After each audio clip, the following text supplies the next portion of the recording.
विद्या, कला, संगीत की देवी यानी कि सरस्वती माता की आराधना को लेकर बसंत पंचमी का त्योहार मनाया जाता है और उसी दिन माता सरस्वती की पूजा अर्चना काफ़ी विधि विधान से की जाती है।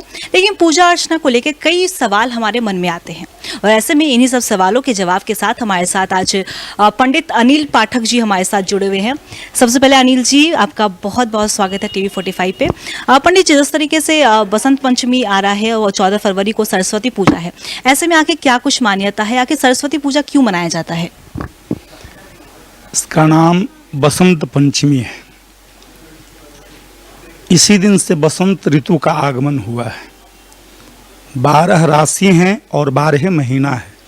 एक राशि पर सूर्य एक महीना रहते हैं, तो जिस दिन मेष राशि पर जाते हैं उसी दिन बसंत पंचमी मनाया जाता है।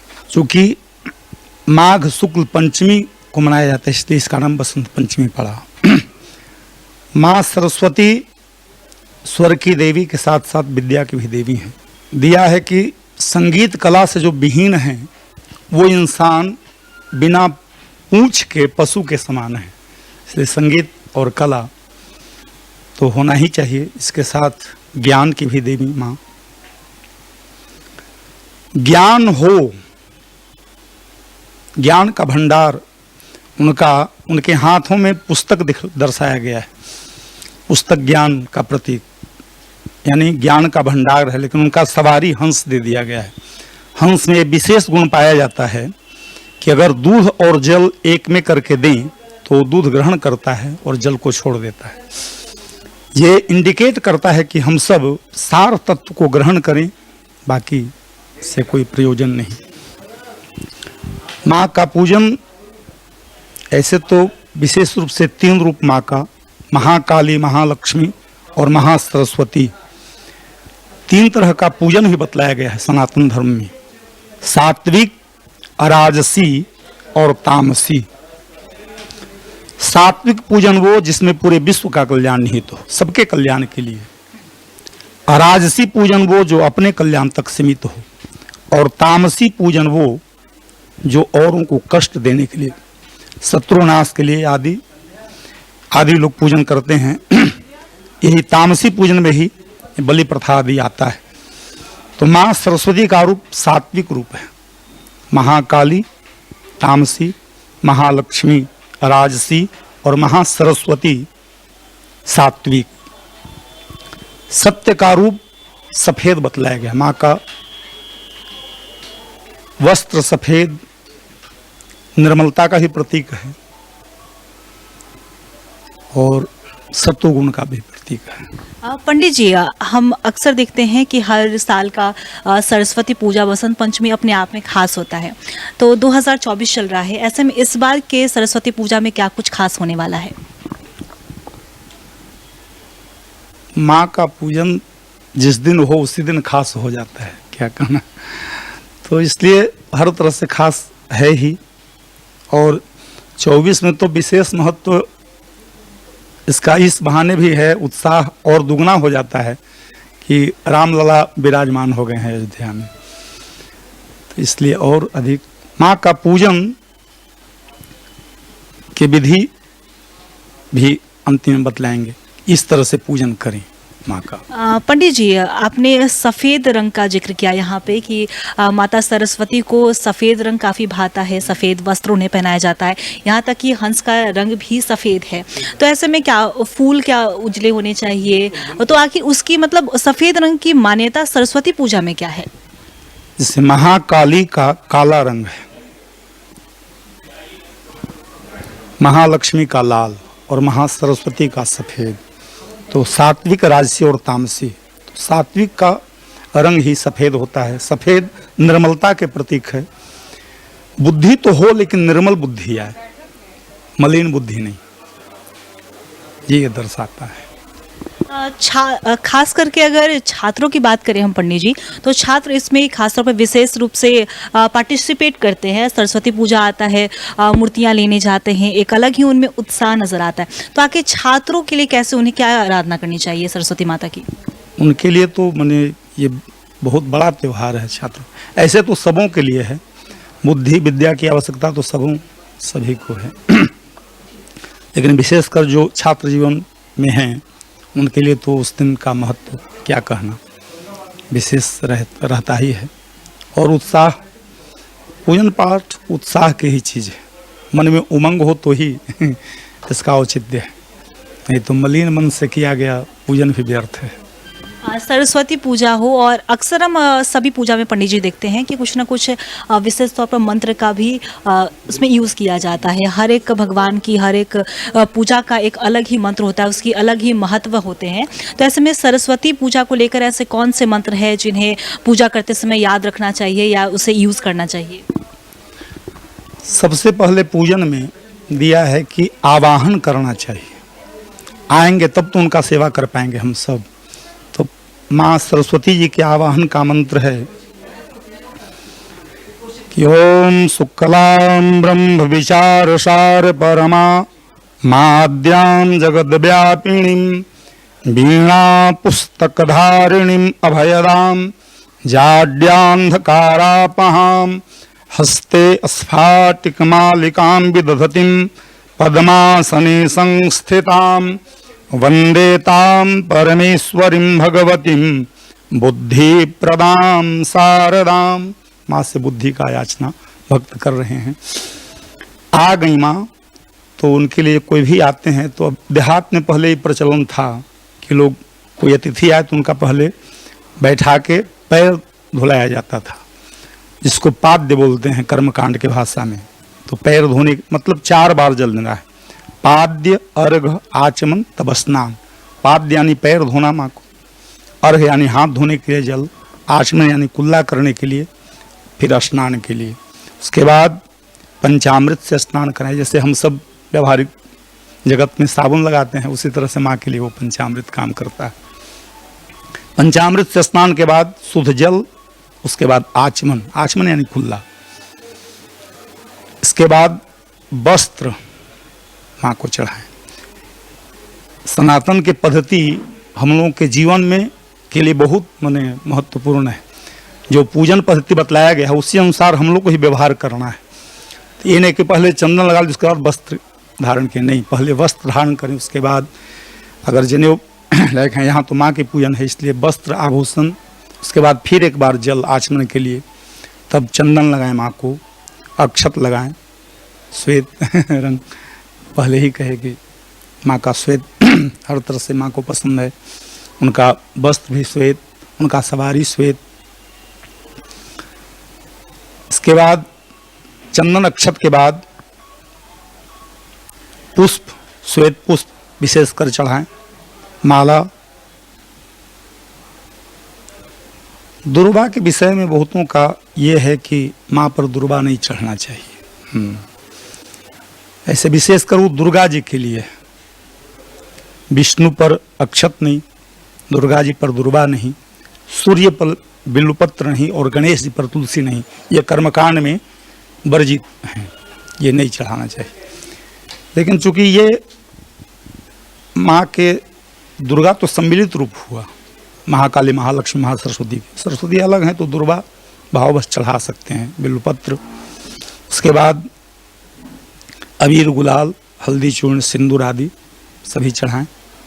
पंडित जी, एक और खास बात है, आपने फूल का यहाँ पे जिक्र किया, आपने वस्त्र का भी जिक्र किया, लेकिन सरस्वती पूजा में फल का भी एक अलग ही महत्व कहा जाता है कि उसमें बेर जरूर से चढ़ाने चाहिए। तो आखिर कौन कौन से फल जो हैं वो सरस्वती माँ की पूजा में इस्तेमाल किया जा सकता है?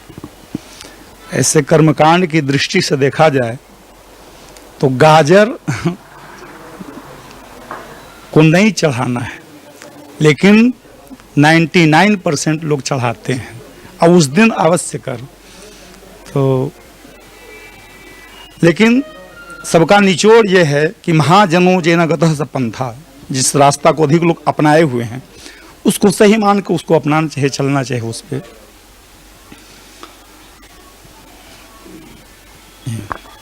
पंडित जी, इस बार का सरस्वती पूजा 14 फरवरी को आ रहा है, ऐसे में शुभ मुहूर्त क्या होने वाला है इस पूजा में? सूर्योदय हो गया पंचमी में तो दिन रात उसका मान्य रहेगा। पंडित जी, आपने एक और पहले ही आपने जिक्र किया था कि आप जाते जाते भी वो बताएंगे कि आखिर कैसे पूजा करना चाहिए, किस तरीके से पूजा का पालन करना चाहिए, तो हम चाहेंगे कि आप थोड़ा उस पर प्रकाश डालें। बिल्कुल। मेन भाव सात्विक रहे, सात्विक का पूजन कर रहे हैं, भाव ही पूजा है। ये कर्मकांड से बहुत ऊपर का चीज है। धर्म क्या है, इसके विषय में 2 शब्द बोलना चाहेंगे। धर्म जिसे हम श्रद्धा से धारण कर सके उसे धर्म कहते हैं। धर्म के 3 परिभाषा रामायण में आता है कि सत्य, अहिंसा और परोपकार। धर्म न दूसर सत्य समाना, परम धर्म श्रुति विदित अहिंसा, परहित सरिस धर्म नहीं भाई। हमसे किसी को सुख पहुंचे इससे बड़ा कोई धर्म नहीं, और हम किसी के कष्ट के कारण बनते हों इससे बड़ा कोई पाप नहीं। तो सात्विक भाव में रहकर मेन मन से पूजन होता है। हाँ, मन में सात्विक भाव रहे, राजसी तामसी से थोड़ा दूरी बनाए रखें उस दिन, और प्रेम से मंत्र। देखिए, ईश्वर प्राप्ति के ऐसे तो 2 मार्ग शास्त्रों में वर्णित है, ज्ञान मार्ग और कर्म मार्ग, लेकिन मेरे समझ में एक मार्ग और है, ज्ञान मार्ग और भक्ति मार्ग। ये वर्णित है शास्त्रों में, लेकिन कर्म करके भी उन तक पहुंचा जा सकता है। जैसे कर्म की प्रधानता नहीं रहती तो तुलसीदास जी रामायण में नहीं लिखते कि कर्म प्रधान विश्व करे राखा, जो जस करई सो तस फल चाखा। जो ऐसा करेगा वैसा भरेगा ही। तो कर्म हमारा शुभ होगा तो उसका परिणाम कभी अशुभ नहीं हो सकता, शुभ ही शुभ होगा। तो मेन भाव से माँ का पूजन करें। सामग्री थोड़ा कम भी चढ़ाएं, दक्षिणा थोड़ा कम भी दें, वो चलेगा, लेकिन भाव में कमी नहीं होना चाहिए। भाव से माँ को भजें। पंडित जी, खास तौर पे अगर बहुत लोग ऐसे होते हैं जो जल्दी में होते हैं, पूरा जो प्रोसेस होता है, जो प्रक्रिया होती है पूजा अर्चना करने की, वो इतने देर नहीं कर पाते हैं, बैठ नहीं पाते, तो क्या उनके लिए क्या कुछ है? कुछ ऑफिस के हो गए लोग या फिर छात्र भी हो गए, तो ऐसे में उनके लिए क्या कुछ ऐसा है कि कम समय में वो पूजा अर्चना कर सके? बिल्कुल। पूजन देखिए, हम दिन भर बैठ के पूजा करते रहें वो, और उनकी याद में एक क्षण के लिए आंसू आ जाए या भाव आ जाए दिल में, तो वो भारी भारी पड़ जाता है दिन भर के पूजन से। हम पूजा के क्रम में चल रहे थे तो अधूरा रुक गए थे। स्नान के बाद वस्त्र, वस्त्र के बाद चंदन, अक्षत, यथा सामग्री जो पुष्प है, पुष्पमाला है आदि अर्पण करके अबीर गुलाल आदि दें। माँ को इत्र जरूर चढ़ाएं। उसके बाद धूप दीप नैवेद्य, नैवेद्य के बाद आचमन, जैसे हम लोग पानी पीते हैं, जल पीते हैं। उसके बाद मुख शुद्धि में लौंग इलायची सुपारी। उसके बाद दक्षिणा। दक्षिणा के बारे में एक संत का बड़ा सुंदर भाव है, कहते हैं कि दक्षिणा आप क्या दे रहे हैं, कितना दे रहे हैं, ये महत्व नहीं रखता, कितने श्रद्धा के साथ दे रहे हैं। आप 1 रुपये भी दक्षिणा दे तो श्रद्धा में कमी नहीं होती, वो 1000 गुना फल देगा। लेकिन 1000 दे रहे हैं और मन में ये भाव है कि हम ठगा रहे हैं, तो दिया हुआ सब बेकार है। श्रद्धा नहीं हो तो दान नहीं दे, वो अच्छा है, लेकिन देकर हाँ मन में ये भाव नहीं रखें। और अंतिम में माँ से प्रार्थना करें। प्रार्थना मंत्र बहुतेरे लोग जानते ही हैं।